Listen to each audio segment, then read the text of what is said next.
horror stories of the yarn customer service industry.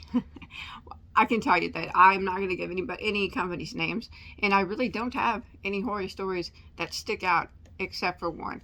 Almost every company that I've ever dealt with, I usually don't complain or anything to yarn companies, but when I have missed some, missed something in my purchase or something wasn't right, every yarn company, whether it be big box, small store, brick and mortar, online, all of them have always had good, most of them, have had good customer service, or customer service that I really can't complain about.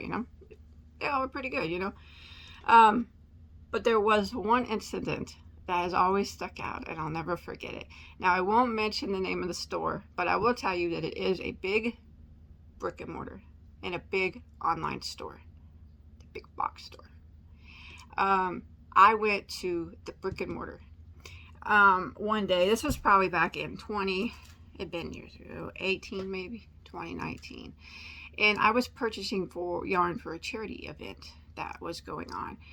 So it was quite a large order, right? It was me and my husband. So we went up to I remember we were getting Karen Pounds of Love because they were on sale. Anyways, we went up to the register, and there was only like 3 people working there that night. It was during the evening hours, and someone came in from outside. I think the person was on their break or something. So they got behind the register and they started ringing us up, which is fine, that's what you got to do. That's what they're supposed to do.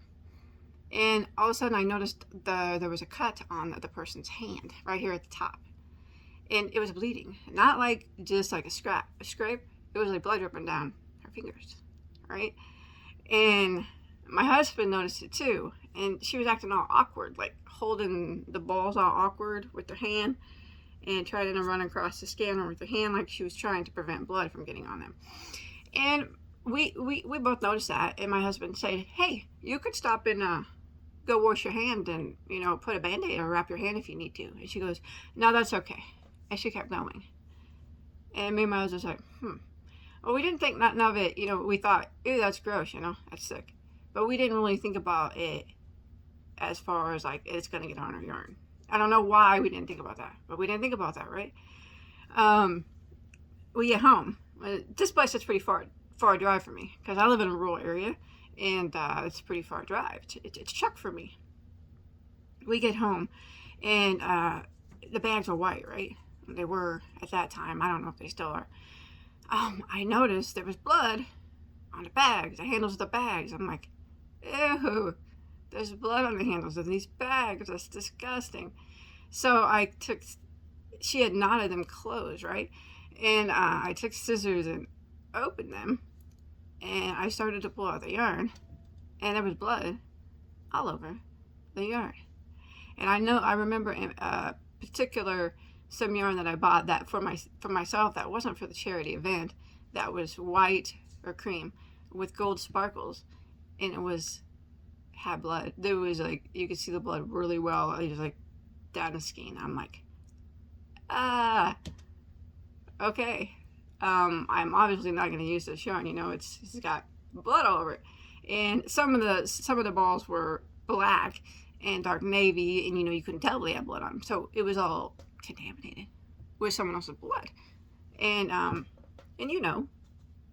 blood's kind of gross. I'm not a big fan of it. Not other people's especially. I don't want it on my yarn. I'm not crocheting, letting yarn run through my fingers that's had someone's dried blood on it. It's gross. I don't know about you guys, but I would suspect most people would not do that, especially some stranger that you don't even know. Anyways, so I called them, and I explained to them what happened, and they said they would call back. Well, I got a call the next day from the district manager of that particular big areas of that big box stores area. They didn't know that I was Bagoday Crochet or anything. They didn't know who I was. But I guess the manager of that store called district, and the district called me, and they're like, "That's gross. We can't have that happen."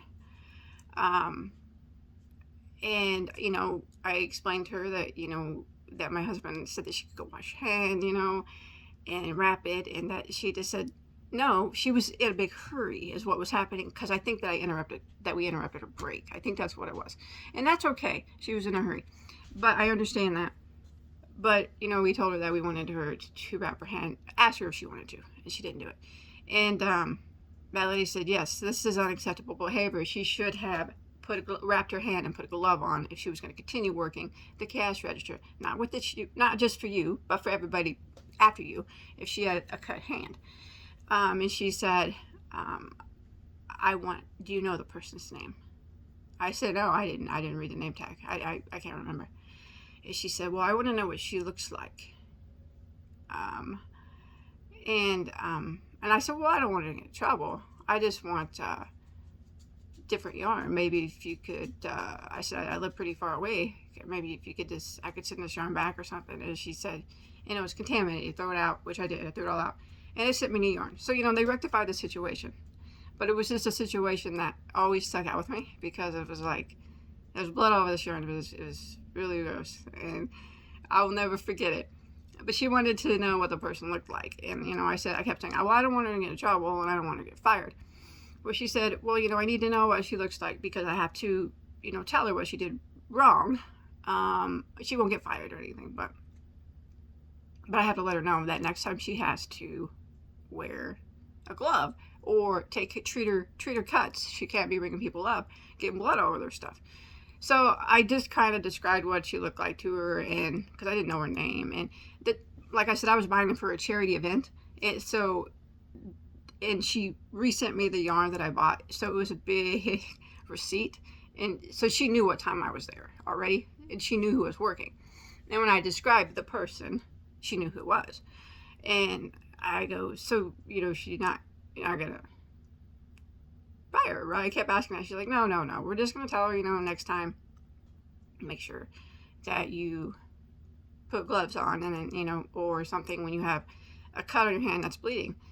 So that was, and yes, even though, you know, they did rectify it, I threw out all that yarn, because, you know, ain't no one wanting no bloody yarn. I'm not anyways.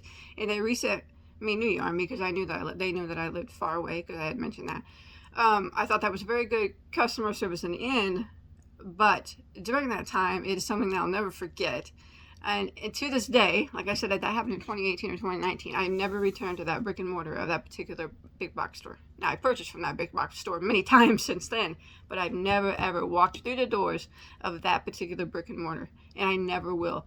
Only because that is something, I think when I walk in, I will never forget the blood all over my yarn, and how she could have just put a glove on when we asked, you know, you know, just said kindly, you know, you can stop and take your time and go wrap up your hand, it's cool. But she wouldn't do it. So, but that's, you know, that's my horror story. It's not really bad, I guess. But other than that, I can't say that I've ever had really bad experiences with customer service. They've always, most yarn companies, you know, some are better with customer service than others, but I can't imagine having to deal with people all day. I don't know what that lady was going through that day. She could have been having a hard day. And so, you know, I made sure that she wasn't going to get in trouble before I told the person what she looked like. Because I don't, you know, I didn't lace up her laces that day. I wasn't walking in her shoes. It's hard telling what she was going through. And I just wanted to make sure that nothing bad was going to happen.